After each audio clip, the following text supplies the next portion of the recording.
ஆசையுடன் கேட்பவர்க்கு அள்ளித் தருபவன், அல்லல் துன்பம் துயரங்களை கிள்ளி எறிபவன், பாசத்தோடு யாவரையும் பார்க்கின்றவன், பாவங்களை பார்வையினால் மாய்க்கின்றவன்.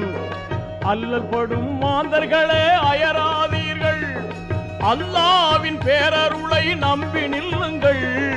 அவனிடத்தில் குறையனைத்தும் சொல்லி காட்டுங்கள், அன்பு நோக்கு தருகவென்று அழுது கேளுங்கள்.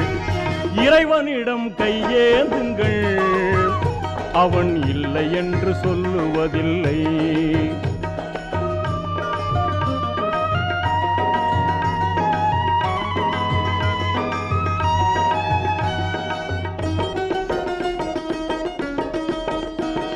தேடும் நேயர் நெஞ்சங்களில் குடியிருப்பவன், தேடாத